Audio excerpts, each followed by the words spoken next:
Broadcast tonight, and we're going to be talking about how can I overcome discouragement. You know, a lot of times as Christians, we go through those seasons, those dry spells in our Christian walk when we're discouraged.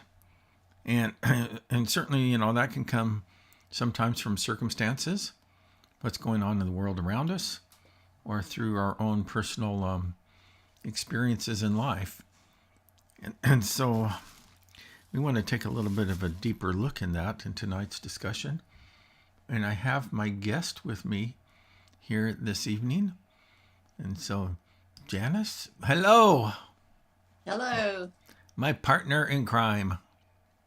So let's go ahead and we'll just jump over to the screen. You know, I don't know if I got this set up right on the screen, so I may have to do this on the fly here. But let's take a look at what we got here.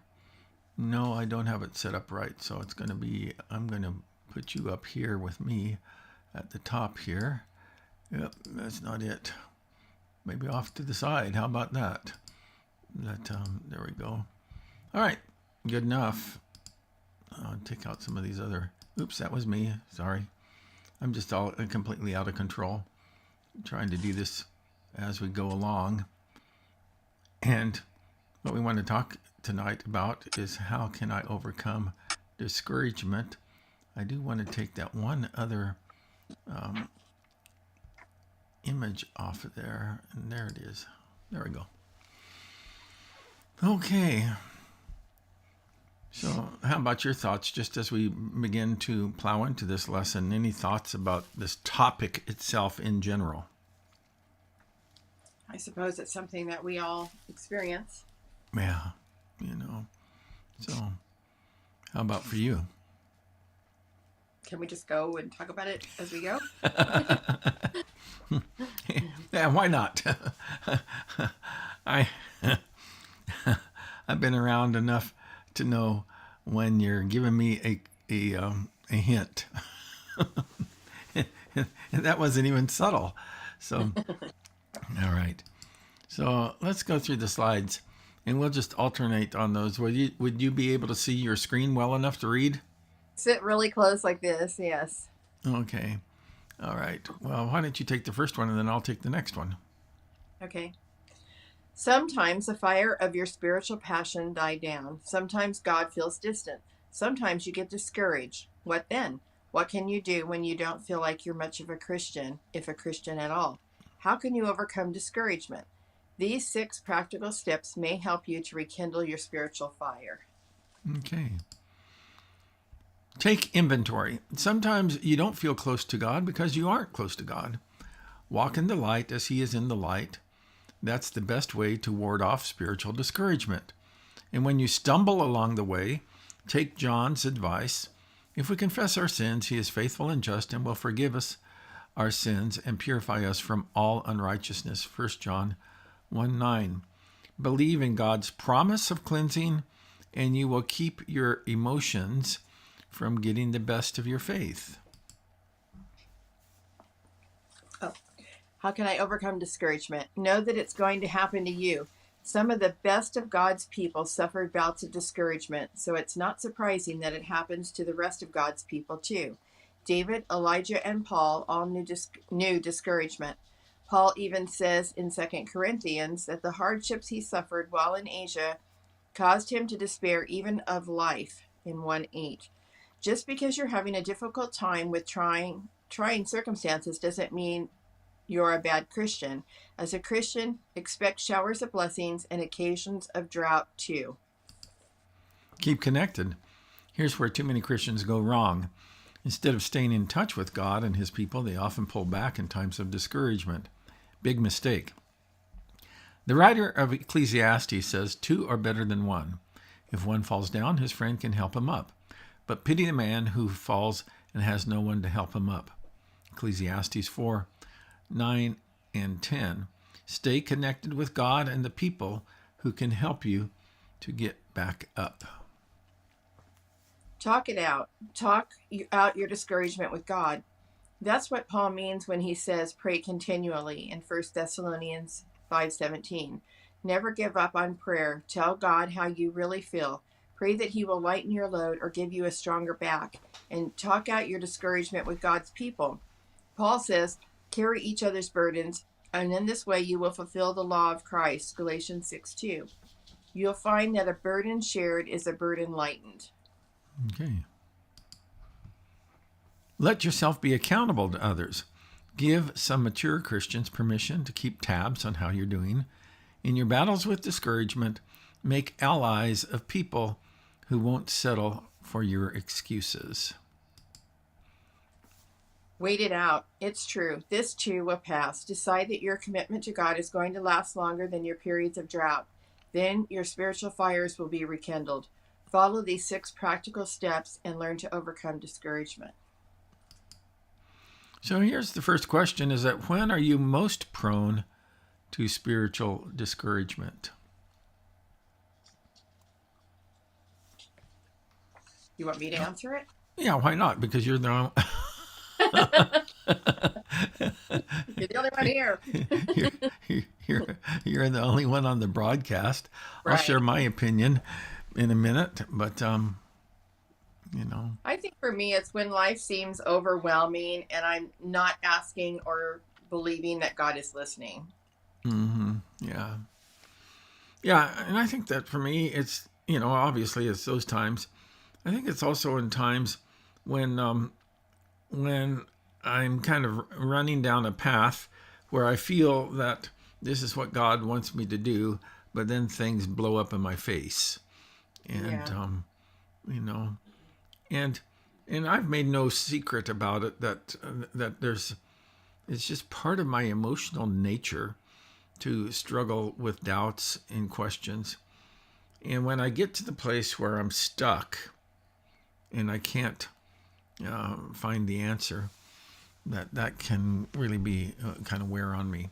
But one of the things I've have discovered in my own spiritual walk is that when I get to those places, I just really seek the Lord as far as, I've learned to sit with, I've learned to sit with, how would I say it? Uncertainty. There we go. And I don't have to have all of my questions resolved immediately. And so that's hard to do, to sit with that uncertainty. But I really believe that it's important for us to do that in order to overcome our discouragement. Read Psalm 139, 23 and 24. David invites God to search his life.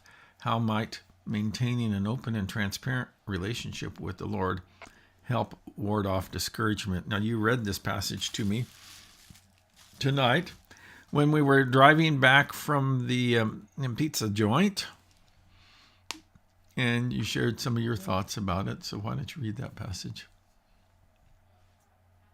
Well, the passage that we were supposed to read tonight is, search me, God, and know my heart. Test me and know my anxious thoughts. See if there is any offensive way in me, and lead me in the way everlasting. Okay.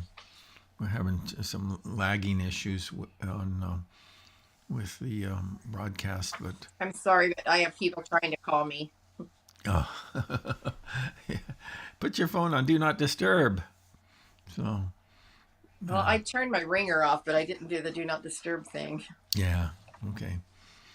So tell me a little bit of your thoughts that you had when you were looking at this passage of scripture, some of the comments that you made. Oh, by the way, what does your shirt say?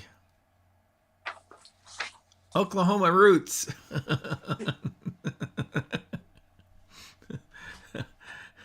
What's that all about? Is that talking about your hair? No, I'm an Okie. Okay. Yeah. My dad was from Oklahoma, and my grandparents were from Oklahoma. So, cousin sent me this shirt that says Oklahoma Roots. Yeah, that's cool. So, and also tell us a little bit about your other journey that you've had with some discovery on your roots. Yeah, I all of our life, my mom has said, "Oh, we have a little bit of Cherokee in us, but not enough to even like be a part of anything." And so, through DNA on Ancestry, I had a woman contact me and found out that we're related in that her great grandma and my grandma are sisters. Mm-hmm. And this woman is a part of the Cherokee Nation. Mm-hmm. And so she was telling me about it and everything. And so, anyway, I'm in the process of getting my citizenship with the Cherokee Nation. Cool. So Yeah. that's good. So, getting back to our study, and tell us a little bit of your thoughts on this passage of scripture or the context that you Okay. know, within it.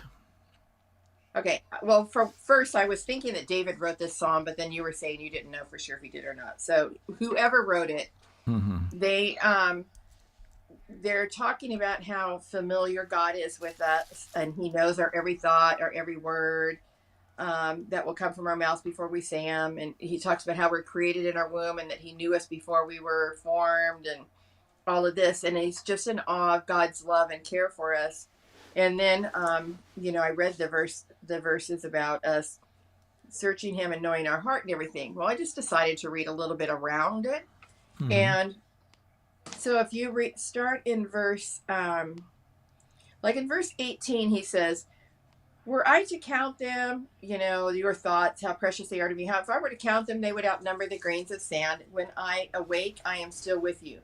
Then he says, "If only you, God, would slay the wicked. Away from me, you who are bloodthirsty. They speak of you with evil intent. Your adversaries misuse your name. Do I not hate those who hate you, Lord, and abhor those who are in rebellion against you? I have nothing but hatred for them. I count them my enemies." Then he says, "Search me, O God, and know my heart. Test me and know my anxious thoughts.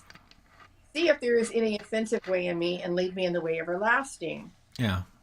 And I really liked reading those verses because I think that this is a place where, well, I hate to say this, but I think that's kind of where I have been lately. Mm-hmm. Um, I love God and I'm in awe of Him, but I'm also so aware of the wicked who hate God and who do evil. And I think because of that, I tell myself that I'm evil for thinking those things. And then Satan uses that doubt to keep poking at me. And so then I start thinking, well, I'm not a good Christian. And then I start feeling all alone and far from God. Um, but I know that I need to, brush off those thoughts and know that God is listening to me. That's what it says here, Yeah. that God, he knows you. He hears your voice. He knows my anxious thoughts. He searches my heart and he leads me out of this time of depression and doubt and lead me in the way everlasting. And Mm-hmm. I think what happened is like I just see so much evil in the world that I can't do anything about, and it causes me more stress. Yeah. And I'm not even going to go into this at all, except to say that something happened in my life that was pretty horrific. Mm-hmm. And so I've had that on my mind a lot, and I'm trying not to think about it and stuff. But um, I've also, I see the news, and I'm on a Facebook group where I see a lot of people who are Christians, but they're having a lot of struggles in ways that I think that they shouldn't be struggling probably. And, just even with my own children, just life, it causes Yeah. me, I start getting too much stress, and I'm not giving it to God. I'm trying to solve everybody's problems, and take care of all of my own. And I just get so overwhelmed and Yeah. frustrated. And so instead of going more to God during those times, sometimes what I do is I just don't have the words to say. Mm-hmm. Mm-hmm. Like I just don't even know, you know. Yeah. And I might even be answering some of the other questions, No, that's fine. but It doesn't matter. one of the things that happens too is like, I'm like, you're a minister's wife. You should have it together. Mm-hmm. And I sometimes feel like I'm a discouragement to other people who think I should always be strong, you Yeah. know? So, it all just keeps on snowballing. And then, I do believe that Satan, he is around trying to devour us. He's like a roaring Mm-hmm. lion who he can devour. And, Yeah. and I think that sometimes we get into these kind of craziness in our own life, and it opens Mm-hmm. up those doors for him, because then Yeah. I start, like my friend calls them the shoulds, and Mm-hmm. that's true. I should be praying more, I should be more of encouragement to others, I should, I should do this and that and the other, or I shouldn't. Yeah. So yeah. Yeah. By the way, the comments aren't working tonight, so I just wanted to let people know that for whatever reason, having some problem with the software on that end. Well, thank you for being open to share about your own story and your own path. Mhm. And I think that it's one that a lot of people can relate to. So Mhm. we go through those seasons, and so that. By the way, this is a Psalm of David. I looked it up while you were talking, and Mhm. so that it talks about it being a Psalm of David. So let's go on, and it says here that having suffered hardships in Asia and despairing of life itself, Paul, according to 2 Corinthians 1:9, made a significant discovery. What was that? Let me just read that passage of scripture. Unless you have it ready, that I'm on my way um, there. There we go. I got it. So, okay. and it says this. It says, um, he says, I'm going to just back up. He says, we think you ought to know, dear brothers and sisters, about the trouble we went through in the province of Asia. We were crushed and overwhelmed, and I love this part, beyond our ability to endure. And so, right there in the Bible, when people say God will not give you more than you can bear, the Bible itself says that that's not true. Paul experienced there in the province of Asia stuff that was far beyond his ability to endure. And he said, and we thought we would never live through it. So it was pretty, and I've been reading through the Apostle Paul's life in the book of Acts. And there's certainly a lot of stuff that's in there that, man, I'm glad I didn't have to suffer like he did. you know, it just seemed like Yeah. one thing after another, he constantly is experiencing difficulties for his faith. And then he says in verse number 9, in fact, we expected to die. But as a result, we stopped relying on ourselves and learned to rely on God who raises the dead. So Mhm. through that experience of being overwhelmed, what Paul is saying there, that he discovered that we need to stop relying on ourselves. And I think you were talking about that just a moment ago, where we get into this control mentality of trying to make outcomes. We try to make the outcomes that we desire to happen, and they don't happen. And so what we need to do is instead learn to rely on God, like he says, who raises the dead. He doesn't he does not face a problem that he cannot solve. Right. You know. So so it a lot of times is not happening on our timetable, and when it actually doesn't happen according to our expectations, we can be confident that God is accomplishing his good purposes, and just trust him through that. So, okay. Read 2 Corinthians 1:10. What confidence did going through this experience produce in Paul? Oh. He has delivered us from such a deadly peril, and he will deliver us again. On him we have set our hope that he will continue to deliver us. Yeah. So that God will continue to deliver us. That was his confidence, I've said before in some of our broadcasts, I know that, I've known a lot of Christians who have faced extreme health crises. And obviously I want to be sensitive when a person is going through that, and I am sensitive to that.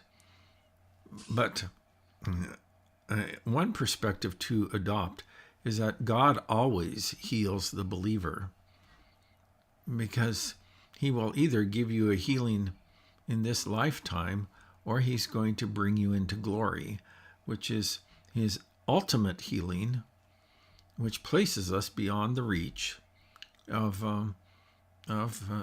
sin, pain, and suffering.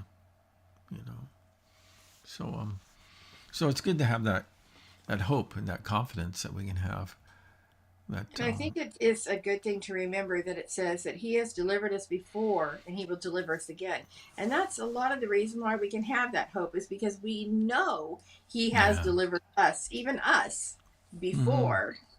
Yeah. We have a history with God delivering us in situations in our life, and he will continue to do that. So, we can't just say, well, this time I'm just freaked out and, giving up on God. We know that he will deliver us again. Yeah. That's the advantage of developing a personal history with God. Because then you can look back over the course of your life, and there have been plenty of times, plenty of occasions when God has delivered us from unwanted circumstances and difficulties. And so you can look back on it and say, hey, I've learned from this. And as I've talked to our daughter Karen about this, is that God oftentimes is like an 11th, he's not even an 11th hour God. He's more like an 11th hour and 59 minutes God. And in some cases he even lets the time pass. That's what happened with the crucifixion of Christ, is that I don't know what the expectations of the disciples were, if that Jesus was going to just somehow miraculously come off the cross or something like that. But he dies, and so, and I think that, that really rattled their confidence and caused them to question. But 3 days later, God rose Christ from the dead. And so God is able. He's able to break through whatever barriers that we are experiencing in our life, and we just need to trust him in that process. That's hard. How about for you, when it comes to the matter of either your personal history with God or trusting God in those types of circumstances? Well, I trust God. Sometimes I guess I'm like the little kid kicking and screaming, wanting to know, but why? But why, God? Why did you let this happen? I know. I think that's I personally believe that's like the number one reason why people go down the road of doubt and disbelief, is that I think that many, many people have a basic belief in God. And I would say that the vast majority of people do. But then when life blows up in their face and God doesn't deliver them the way that they think that he should have, then they question,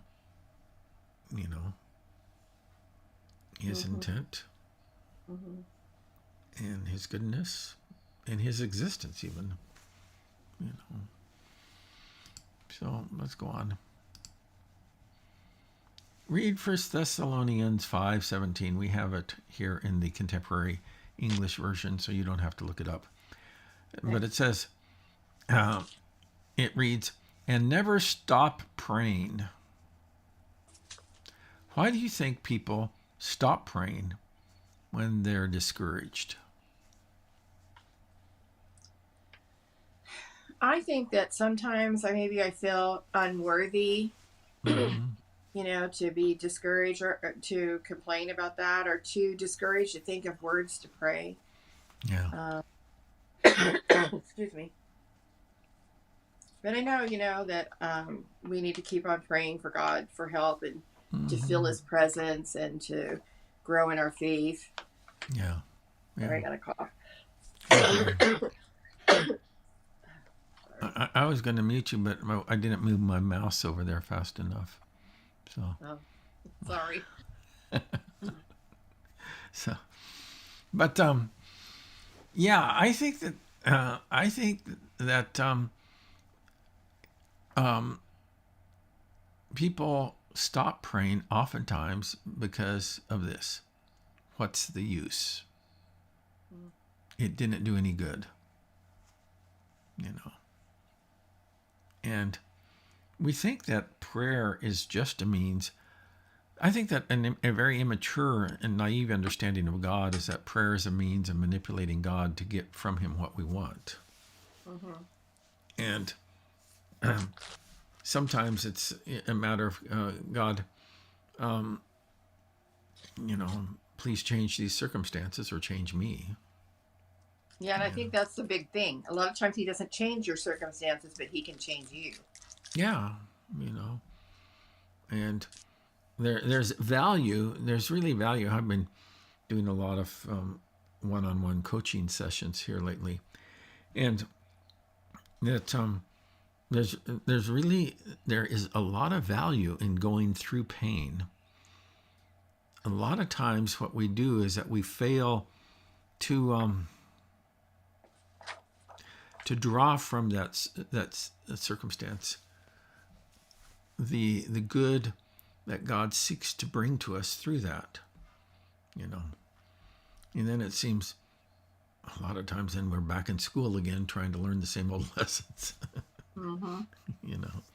So what are some good reasons to keep praying when you're discouraged?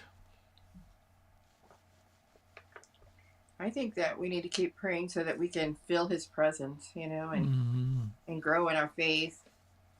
Be comforted, Yeah.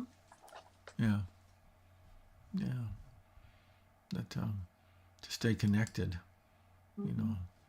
So Paul says, carry each other's burdens, and in this way you will fulfill the law of Christ. What are some practical things you could do to help other Christians with their burdens? Here's one that, I just realized here lately. It's not like, it's a breakthrough type of thing. It's just, sometimes you learn the same old lessons over and over and over. But sometimes it's just a matter of checking in. You say, hey, I've been thinking of you. I'm just wondering how things are going, And so I think that we need to have that type of, And I think sometimes we're afraid because we fear that the other person is going to see it as an intrusion. I think I'd almost rather now err on that side of intrusion than I don't care. Yeah. Yeah.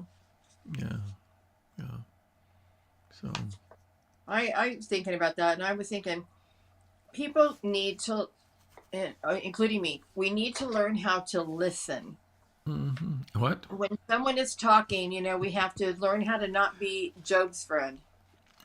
Oh and yeah, just keep yeah, telling him, really. oh, well, you must have done something wrong, or, Mm-hmm. or if you just pray more, you'll feel better, or whatever. We Mm-hmm. just need to listen and hear people's heart. Yeah, sometimes we have those And, glib spiritual answers, mm-hmm. and sometimes somebody just needs the opportunity to, um, you know, get it out of their system. Also, you can pray for them or with them. Mm-hmm. Mm-hmm. You can encourage them, be an example for them, and how that you are how you're taking care, helping others. And you can also provide for their physical needs. Yeah, yeah. Sometimes that really makes a lot, like we have some friends that are really good at when you're sick or feeling a little down or whatever to bring you food. Mm-hmm. Mm-hmm. Mm-hmm. And that's so nice, and Yeah. I told him, I says, man, you really have that gift, and it's just so makes you feel really loved and cared for when someone knocks on the door and they have a dinner Mm-hmm. for you. Yeah. You Yeah. know. Mhm. I think shooting somebody a text or an Mhm. email, or even the lost art of a personal handwritten note. Mhm. Those types of things Mhm. make a big difference. Your mom has been good about that her whole life long, writing notes to people. Mhm. We just celebrated her 90th birthday the other Mhm. day. That was fun. Yeah. So we had a chance to drive up to the San Francisco Bay Area where she lives. And you could see the delight on her face Mhm. to be surrounded by family, Yeah. you know. And she even She kind of, loved it. yeah, she even kind of got a little bit giddy. She did. Very silly. So, Silly 90-year-old. yeah. So, so okay. It says, read James 5:10 and 11. What lessons about overcoming discouragement are found in this passage? Do you have that out there? Yeah. James 5, 10, and 11. Mm-hmm. Okay. Brothers and sisters, as an example of patience in the face of suffering, take the prophets who spoke in the name of the Lord. As you know, we count as blessed those who have persevered. You have heard of Job's perseverance and have seen what the Lord finally brought about. The Lord is full of compassion and mercy. Yeah. So, what lessons about overcoming discouragement are found in this passage? One would be, of course, to be patient. And persevere. Yeah. My problems are never resolved fast enough. Never, ever, ever, ever. You know. But one of the things that we see too, that the Lord is full of mercy, and we need to stand in that. And I And think that, compassion. yeah, compassion. I think that there again is one of those areas where Satan undermines our a sense of security, is because we kind of feel like, well, Lord, if you really loved me, you wouldn't let me be going through this type of stuff. And We must be like adult children to God. yeah. Think about it. Yeah. You love them, Yeah. you have passion for them, Mm-hmm. but you can't live their life. You can't. Yeah. You can't tell them what to do. You can't Mm-hmm. make it all better for them. You can't do anything Yeah. but pray. Yeah. So okay. Finally, was that what are some practical steps you can take to overcome discouragement in your life, or to help someone who is currently discouraged? I have to apologize. I put a humongous mint in my mouth because I've been coughing. Now I can't hardly talk. That's all right. But I did put something for this. Yeah. I put read the word more often, Hmm. pray, confess to others that you can trust that you are discouraged, Yeah. look back on your life, and remember the times that God has brought you out of these situations that were discouraging before. Hmm. And how about also ask for help? Oh, You know. Well, I'm not saying that your answers aren't good. I'm just saying that ask for help. You that's a know. hard one for me. I know it is because you're a fixer. Mm-hmm. You're a fixer. You're not the. You have a hard time being the fixie. Mm-hmm. You know. So, but hey, I'm going to encourage folks to pray for you. They don't need to know all the details of some of the stuff that you've had to deal with here lately, but they can pray for you anyway. Yeah. You know. So okay.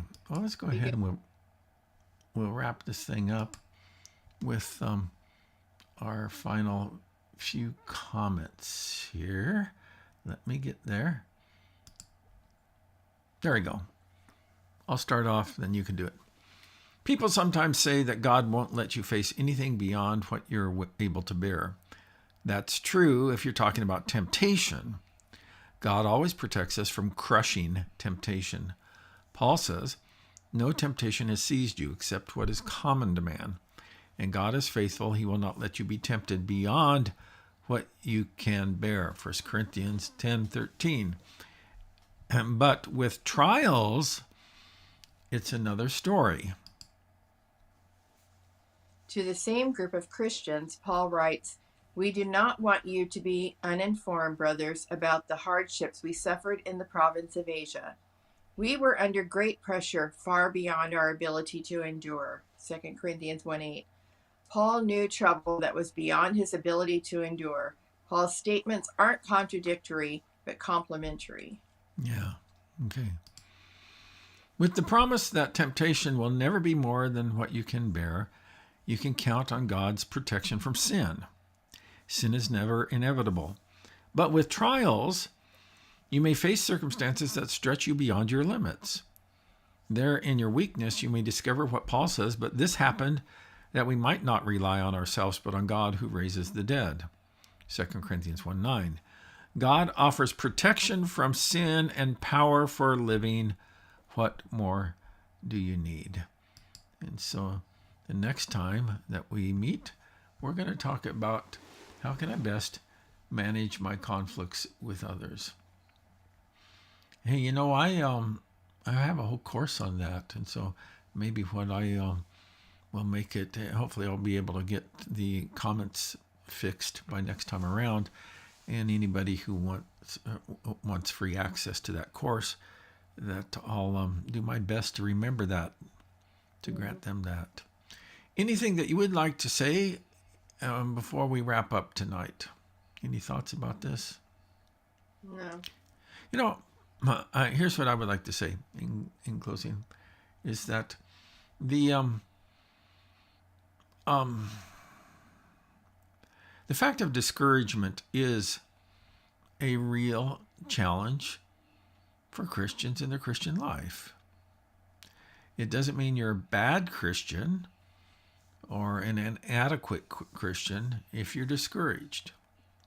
As a matter of fact, as I mentioned, we just touched on it a little bit in our study earlier, but the great prophet Elijah, following one of the greatest victories in his career, he spiraled down into an episode of profound and deep discouragement.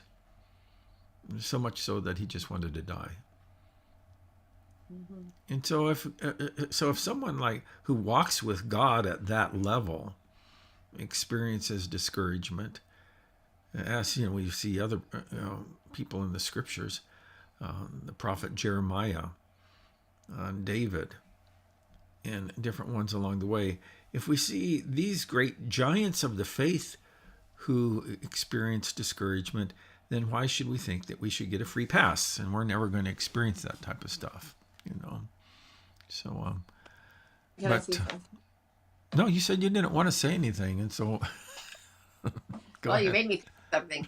Because on the flip side of that, it's Yeah. like, we have never, or okay, I'm going to speak for myself. I have never experienced a lot of the horrible, horrible things like Paul went through Mm-hmm. and other people went through. And so I think it's really easy. And I have a lot of friends who I've heard say, I have a lot of pain, or I have this, or I have that, but it's not anywhere near as bad as other people.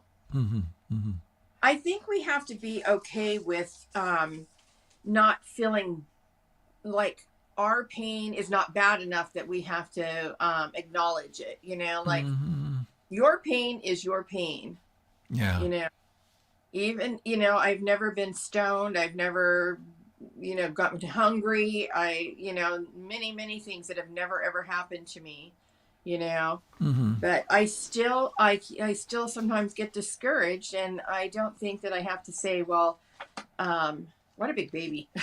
Yeah, you don't have to trivialize your pain, Mm-hmm. Here's the way I say it. We always feel the pebble in our own shoe. Mm-hmm. And you've had that experience before where you've had a pebble in your shoe, and it really hurts. And the other people around you seem to be walking okay, but you're not. You Yeah. know. And so we just need to come to terms with that reality like you talked about, and also not minimize the pain that we're going through just because, it's not as great as what someone else has gone through. Mm-hmm. If that's the case, if you stop and think it logically for a moment, that the only person then who could complain about their pain would be the person who's had the biggest pain in all of history. Jesus. Yeah. And he won't. Yeah. So, So, all right. Hey, well, I appreciate you joining me for this discussion tonight. I think it's been fruitful, and I hope that those who have been able to watch have been blessed by it. We will circle back around and do this again next week. We're here every Wednesday at 6:30. Try the veal. Okay. All right. That's it for now. We'll see you next time. Bye-bye.